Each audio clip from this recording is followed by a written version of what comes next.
Rais William Ruto anasisitiza ukuruba wake na eneo la Mlima Kenya licha ya baadhi ya wapinzani wake kudai kuwa amesaliti na kupuuza maendeleo aliyoahidi kufanya katika eneo hilo. Kwenye mkutano na viongozi pamoja na baadhi ya wakazi wa kaunti ya Kirinyaga katika ikulu ya Nairobi, Rais Ruto amesema kuwa licha ya kuunda serikali jumuishi na viongozi wa chama cha ODM, hajasahau ahadi zake kwa eneo la Mlima Kenya.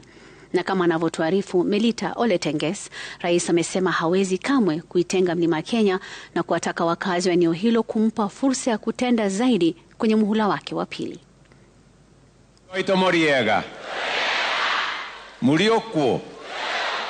Rais William Ruto ameonekana kuwa katika njia panda kuhusu mwelekeo wake wa kisiasa, huku akilaumiwa kuipa kisogo eneo la Mlima Kenya na kujenga ukuruba zaidi na eneo la Nyanza kupitia serikali ya mahuluti. Lakini sasa rais anasema kwamba hizo ni dhana za kupotosha kutoka kwa wapinzani wake.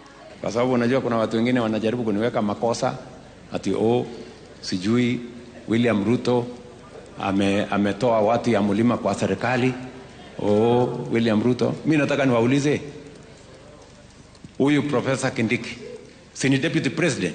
Rais Ruto amekumbwa na upinzani mkubwa kutoka kwa aliyekuwa naibu wake Rigathi Gachagua, ambaye amesisitiza ushawishi wa rais umedidimia Mlima Kenya licha ya eneo hilo kumpigia kura kwa wingi katika uchaguzi uliompa mamlaka mwaka 2022. Rais sasa akipigania kujenga uhusiano dhabiti na eneo hilo linalotajika kuwa na kibaba kizito cha kura. Mimi si mtu mgeni kwenu. Mimi ni mgeni kweli? Si nimekuja Kirinyaga mara nyingi? Na urafiki hatukuanza last week ama last year. Urafiki tumetoana mbali. Ni siku gani mlisikia Uhuru Kenyatta ama Kibaki akijitangaza yeye mwenyewe ati yeye ndiyo kiongozi wa jamii yetu? Sisi wenyewe ndio tulimtangaza. Wakiona ati tumenyamaza, wasifikirie ni uoga. Sisi tulikuwa tunawapatia time. Tunaamka na tutazunguka Kirinyaga, na sio Kirinyaga peke yake, tutashikilia rais. Rais Ruto amepuuzilia mbali madai kwamba ametenga eneo la kati katika miradi ya maendeleo, akisisitiza kwamba taratibu na mipangilio yake kuhusu miradi muhimu eneo hilo ingalipo na kwamba atakamilisha miradi yote aliyoahidi kufanya. Tulikubaliana na nyinyi, mimi na nyinyi, tusupport Uhuru Kenyatta. Ni kweli? Si tulimsupport mpaka akamaliza miaka 10, si ndio?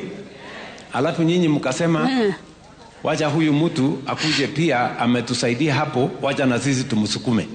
Rais alikutana na viongozi na baadhi ya wakazi kutoka kaunti ya Kirinyaga katika ikulu ya Nairobi, ambapo alitangaza kuwa atafanya ziara rasmi Kirinyaga mwezi Mei. Melita Oletenges, Runinga Citizen.